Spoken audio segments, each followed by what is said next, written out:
নমস্কার আমার আপনজনেরা, রুদ্রবার্তা আপনাদের সকলকে স্বাগত জানাই। আমি রুদ্রপ্রসাদ ব্যানার্জি। একটা অদ্ভুত প্রশ্নের সামনে দাঁড়িয়ে আছি আমরা, মানে এই পশ্চিমবঙ্গবাসী। পশ্চিমবঙ্গে হিন্দুরা কি দ্বিতীয় শ্রেণীর নাগরিক হতে চলেছে? কারণ সেই প্রশ্নটাই উঠেছে আর তুলে দিয়েছেন বিজেপির এক বিধায়ক। পশ্চিমবঙ্গে 2011 পরবর্তীতে আমরা দেখেছি যে এইখানে হিন্দুদেরকে সেকেন্ড ক্লাস সিটিজেন বানানোর একটা প্রয়াস রয়েছে। হ্যাঁ, এই প্রশ্নটাই উঠেছে, এবং এই প্রশ্নটা উঠেছে কেন, তার পেছনে কি কারণ আছে, সব নিয়ে এই মুহূর্তের রুদ্রবার্তা। আপনারা জানেন এই রাজ্যের মুখ্যমন্ত্রী মমতা বন্দ্যোপাধ্যায় এসআইআর নিয়ে এতটাই বেশি চিন্তিত যে আগামী দিনে 2026-এ তিনি জিততে পারবেন এটা ধরে নিয়ে তিনি বুঝে গেছেন যা হোক করে আমাকে যা হোক কিছু করে জিততে হবে। আর এই চিন্তাভাবনা থেকে তিনি হিন্দুদেরকে ভয় দেখানো শুরু করেছেন। ওই যে তার বিখ্যাত উক্তি, একটা কমিউনিটি পুরো ঘিরে ধরবে এবং এক সেকেন্ডে 12টা বাজিয়ে দেবে। 13টা যদি বাজাতে না চান তাহলে বিজেপির কথা শুনবেন না। এবং তার সঙ্গে সঙ্গে এটাও বলেছে যে একমাত্র আমরা আছি, মানে তৃণমূল কংগ্রেস আছে বলেই আমরা সব বেঁচে আছি। তো একটা জল্লাদ টাইপের কমিউনিটি আমাদের ঘিরে আছে, যে কমিউনিটি আমাদের শেষ করে দেবে। এই প্রসঙ্গে বিজেপির বিধায়ক শঙ্কর ঘোষ তিনি কি বলেছেন একবার শুনুন। মুখ্যমন্ত্রীকে ক্ষমা চাইতে অথবা কমিউনিটির নাম বলতে হবে। কোন কমিউনিটি পশ্চিমবঙ্গের হিন্দুদের বিনাশ করবে সেটা মুখ্যমন্ত্রীকে বলতে হবে। তৃণমূল কংগ্রেস পলিটিক্যাল পার্টি হিসেবে তাদেরকে ক্ষমা চাইতে হবে। তৃণমূল কংগ্রেসেও তো অনেকে যারা জন্মসূত্রে হিন্দু তারা আছেন, তাহলে কি তাদেরও বিনাশ ঘটানোর চেষ্টা করছেন মুখ্যমন্ত্রী? এবং এই জায়গায় দাঁড়িয়ে আমরা ছোট্টই আমাদের দাবি, সেটা হচ্ছে হয় উনি কমিউনিটির নাম বলুন, নয় ক্ষমা চান। এবং এর পাশাপাশি এই পশ্চিমবঙ্গে 2011 পরবর্তীতে আমরা দেখেছি যে এইখানে হিন্দুদেরকে সেকেন্ড ক্লাস সিটিজেন বানানোর একটা প্রয়াস রয়েছে। তার ফলে হিন্দু পুজো পদ্ধতির উপরে আক্রমণ, হরগোবিন্দ দাস, চন্দন দাসকে ব্রুটালি মার্ডার করা, পুলিশের নিশ্চুপ হয়ে দাঁড়িয়ে থাকা, হিন্দুদের ঘর ছেড়ে পালিয়ে যাওয়া, এটা কোন পশ্চিমবঙ্গ? আমি মনে করি অত্যন্ত তাৎপর্যপূর্ণ কথা বলেছেন মাননীয় মুখ্যমন্ত্রী। ইমাম ভাতা দিয়ে তিনি শুরু করেছিলেন ধর্মীয় রাজনীতির প্রবেশ, আর আজকের দিনে দাঁড়িয়ে এই বক্তব্য দিয়ে তিনি এক প্রকারে একটি কমিউনিটিকে সামনে রেখে হিন্দুদেরকে যেভাবে হুমকি দিলেন, এর যদি বিহিত না হয় তাহলে জাগলে সকাল, না হলে পরকাল হিন্দুদের জন্য অপেক্ষা করছে। শুনলেন তিনি যে কথাটা বলেছেন, সেই কথার পরিপ্রেক্ষিতে আমি আজকে ছোট্ট দুটো কথা বলছি, আপনি খুব ভালো করে শুনবেন। পশ্চিমবঙ্গে আমরা কি সত্যি দ্বিতীয় শ্রেণীর নাগরিক হতে চলেছি বা হয়েই গেছি? কারণ আমরা দেখি বিভিন্ন সময় যে আমাদের এই ভাতা বলুন বা যা বলুন, ইমাম ভাতা রয়েছে, পুরোহিত ভাতা দ্বিতীয় শ্রেণীতে আসে, মানে পরে আসে। কেন? বিভিন্ন সময় বিভিন্ন থানায় দেখি আমরা যদি অভিযোগ পড়ে, মানে আমাদের বিরুদ্ধে যদি অভিযোগ পড়ে, সঙ্গে সঙ্গে সেটাকে নিয়ে ইমপ্লিমেন্ট করা হয়, কিন্তু উল্টো দিকে হলে হয় না। এই প্রশ্নটা ওঠে বিভিন্ন থানায়, বিভিন্ন সময় এই অভিযোগ উঠেছে। কোনো সাম্প্রদায়িক উত্তেজনা সৃষ্টি হলে এক পক্ষের ওপর বেশি করে এফআইআর হয়, আরেক পক্ষ বেঁচে বেরিয়ে যায়। কেন? হাওড়ার যে ঘটনা, ফার্স্ট রোডে যে ঘটনা ঘটেছিল রাম মন্দিরে রামনবমী নিয়ে, সেই মিছিলের সময় মমতা বন্দ্যোপাধ্যায় কিন্তু বলেছিলেন যে এরা করতে পারে না। তখন বোঝা যাচ্ছিল যে মমতা বন্দ্যোপাধ্যায় কি চাইছেন। বিভিন্ন জায়গায় আমরা যেটা কোনোদিন দেখিনি বাম রাজত্বে, সেটা দেখি এখন আমরা, সেটা হচ্ছে মহরমের কোথাও যদি তাজিয়া যাচ্ছে, মিছিল যাচ্ছে, বিভিন্ন প্রান্তে বিভিন্ন জায়গায়, আমি আমার এলাকায় দেখি যে মন্দিরগুলোকে ঘিরে দেওয়া হয়। কেন? এগুলো বাংলাদেশে হলে মানা যায়, কিন্তু আমাদের ভারতবর্ষের বুকে পশ্চিমবঙ্গে যে রাজ্যটাই টুকরো হয়েছিল, পাঞ্জাব টুকরো হয়েছিল, পাঞ্জাবিরা কোনোদিন ভোলেনি। আমরা বাংলাভাষী কি ভুলে গেছি? তাই আমাদের এরকমভাবে দ্বিতীয় শ্রেণীর নাগরিকের জায়গায় ফেলে দেওয়া হচ্ছে। এই অভিযোগটা কিন্তু মারাত্মক উঠছে। আর এর পেছনে যে যুক্তিগুলো আছে, সেই যুক্তিগুলো আপনি খণ্ডন করতে পারবেন না। এই রাজ্যে 2011 সালে ক্ষমতায় আসার পর থেকে মমতা বন্দ্যোপাধ্যায় যা যা কাজ করেছেন, সেগুলো কিন্তু কার্যত ভয়ঙ্কর আমাদের পক্ষে।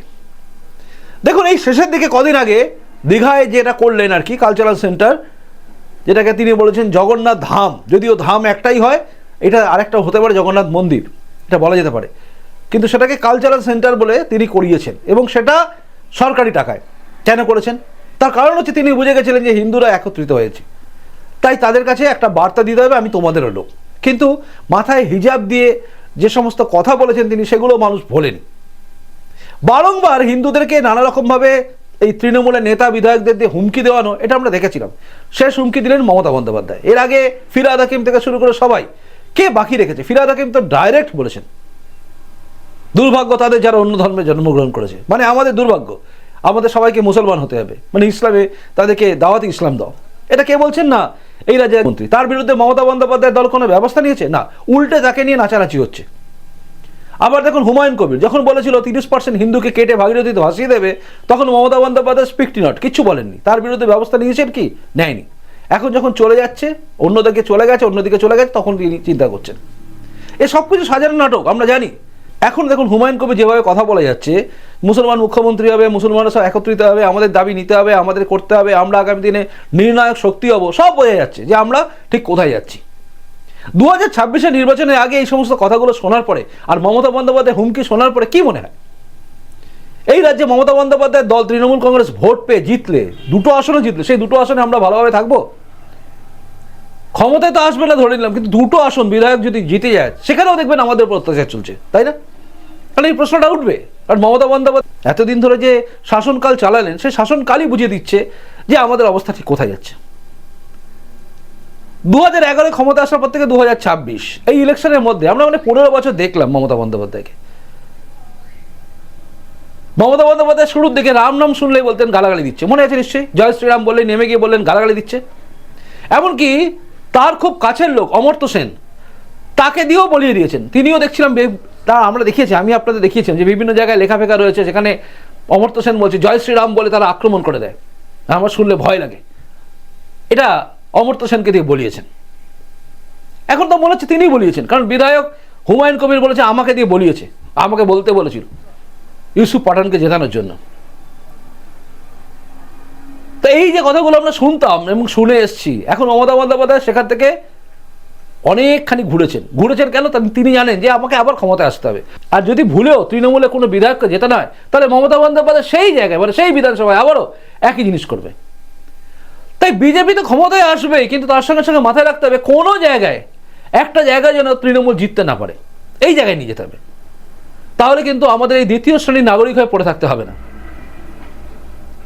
একদিন যে দেশটা ধর্মের ভিত্তিতে টুকরো হয়েছিল, এই দেশটা ধর্মের ভিত্তিতে টুকরো হয়েছিল, তাই তো? কারণ মুসলিমরা আমাদের সঙ্গে থাকতে পারবে না বলে দেশটা টুকরো করেছিল, বলেছিল হিন্দুরা হচ্ছে নাপাক, তাদের সঙ্গে থাকবো না, তাই তারা পাকিস্তানের দাবি তুলেছিল, মনে আছে নিশ্চয়ই? মোহাম্মদ আলী জিন্নাহ থেকে শুরু করে সবাই দাবি তুলেছিল, এবং সেই দাবি মেনেই দেশটা টুকরো হয়েছিল। তৈরি হয়েছিল পূর্ব পাকিস্তান, পশ্চিম পাকিস্তান। পূর্ব পাকিস্তান আজকে বাংলাদেশ, সেখানে হিন্দুরা পালিয়ে বাঁচছে ধর্ম বাঁচাতে গিয়ে। সেদিন আমরা দেখেছি। আর সেই টুকরো হয়ে যাওয়া দেশের মধ্যে আমরা যখন রয়েছি, এখানে আমাদের দ্বিতীয় শ্রেণীর নাগরিক হয়ে আমরা থাকবো, এটা প্রশ্নের জায়গা আছে। তাই মমতা বন্দ্যোপাধ্যায়ের দলকে ভোট দেওয়া মানেই হচ্ছে নিজেদেরকে দ্বিতীয় শ্রেণীর নাগরিকের জায়গায় পৌঁছে দেওয়া। এই প্রশ্নটাই উঠছে কিন্তু, কারণ ভয়ঙ্কর একটা প্রশ্নের মুখে দাঁড়িয়ে আছি আমরা। মমতা বন্দ্যোপাধ্যায় আমাদেরকে, মানে বাংলার বুকে থাকা হিন্দুদেরকে দ্বিতীয় শ্রেণীর নাগরিক ভাবেন, তা করে দেখার চেষ্টা করছেন। কারণ শঙ্কর ঘোষের প্রশ্নটা কিন্তু ফেলে দেওয়ার মতো নয়। আপনার কি মনে হয় এই বিরাট প্রশ্নের সামনে দাঁড়িয়ে আপনার কি মনে হয়?